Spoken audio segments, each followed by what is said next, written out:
अस्सलामुअलैकुम। क्या आप भी हमेशा बकरीद पर एक ही तरह की कलेजी ट्राई करते हैं? तो आज हम आपके लिए लेकर आए हैं अलग तरह की रेसिपी। इंग्रेडिएंट वही होंगे, लेकिन उन इंग्रेडिएंट को हम डालेंगे थोड़ा सा घुमा फिरा कर, और ये जो एकदम रेसिपी बनेगी इतनी लाजवाब कि आप उंगलियां चाटते रह जाएंगे, और जिसके आगे भी सर्व करेंगे वो आपसे मालूम करेंगे कि ये कैसे बनी है। तो इसको बनाने के लिए सबसे पहले हमारे पास बकरे की ये एक कलेजी है, थोड़ा और भी लीवर है इसके अंदर। तो हम इसको सबसे पहले कुकर में डाल देते हैं। 1/4 टीस्पून नमक, 1/4 टीस्पून हल्दी डाल देते हैं। 2 पिंच इसके अंदर हम फूड कलर डाल देते हैं। ये ऑप्शनल है, इससे कलर बहुत अच्छा आएगा। 50 ml मैंने पानी डाल दिया है। मीडियम फ्लेम पर हम इसको 25 मिनट पकाएंगे, यानी कि हमें इसको कलेजी को यानी लीवर को पूरा गला हुआ चाहिए हमें, इसलिए हम इसमें 2 सीटी लगा लेते हैं। और उसके बाद आपको ये इस तरह का मिलेगा।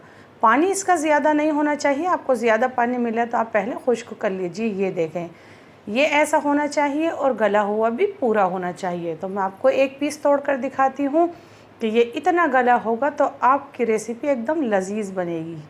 और अब हम एक बड़े से तवे पर 2 टेबलस्पून ऑयल गरम कर लिया है। 1/4 टीस्पून ज़ीरा है, 3 लौंग, 3 इलायची हैं। बहुत तेज़ गरम ऑयल नहीं होना चाहिए, नहीं तो मसाले जल सकते हैं। ये देखें, जब इस तरह के हो जाएं तो हम इसमें डाल देते हैं 2 मीडियम साइज़ की प्याज, जिनको मैंने थोड़ा छोटा छोटा कट किया है। और ये हमें चाहिए एकदम गोल्डन ब्राउन, और ये इस कलर की हो गई हैं, तो बस हमें यही कलर चाहिए था। अब हम इसमें डाल देते हैं थोड़े से पाउडर मसाले। तो सबसे पहले हमने 2 पिंच हल्दी ली है, 1 टीस्पून धनिया पाउडर ले लिया है, 2 टीस्पून कश्मीरी लाल मिर्च डाल देते हैं, इससे ज़रा कलर अच्छा आएगा। 2 टेबलस्पून इसमें हम इस वक्त दही भी डाल देते हैं। आप इसके अंदर इस वक्त टमाटर डाल सकते हैं दही की जगह। और अब हम इसमें डाल देते हैं 1 टीस्पून जिंजर पेस्ट, और 1 टीस्पून ही हम इसमें गार्लिक पेस्ट डाल देते हैं। और इसमें डालते हैं हम ये 2 टीस्पून कसूरी मेथी।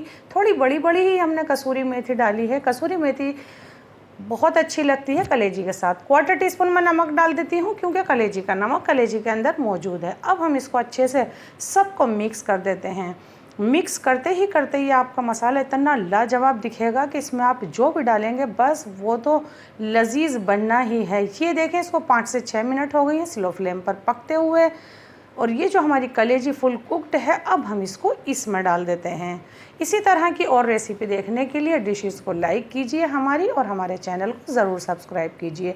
थोड़ी सी कटी मिर्च, थोड़ा कटा धनिया और थोड़े से कटे हुए अदरक के पीसेस भी इस वक्त मैं इसमें डाल देती हूँ। और अब करते हैं सबसे मज़े का काम, यानी कि बस इसको मिक्स करना है। कलेजी पहले से गली हुई है, मसाला भी अच्छे से पका हुआ है। बस आप इसको तब तक मिक्स करते रहें जब तक ये एकदम अच्छे से भून नहीं जाए, यानी कि 4 से 5 मिनट इसमें लगेंगे। उसके बाद ये आपको एकदम इस तरह की मिलेगी। तो अभी तक जिस तरह की कलेजी भी आपने ट्राई की है, ये वाली ज़रूर आप ट्राई कीजिएगा।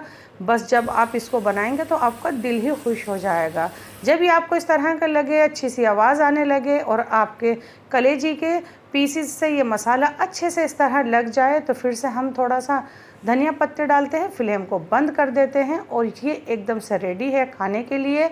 आप चाहें तो इस पर नींबू का रस डाल सकते हैं, लेकिन ये खाली भी इतनी अच्छी लगेगी कि बहुत लाजवाब। तो आप इसको रोटी के साथ सर्व कर सकते हैं। तो ये ज़रूर बनाएं हमारे तरीके से, जायका दिल्ली 6 के तरीके से ज़रूर बनाएं। हमसे जुड़े, हमारी हौसला अफजाई करें, हमारे चैनल को सब्सक्राइब और हमारे डिशेस को लाइक और शेयर करना बिल्कुल नहीं भूलिएगा। फिर से लाते एक न्यू रेसिपी। अल्लाह।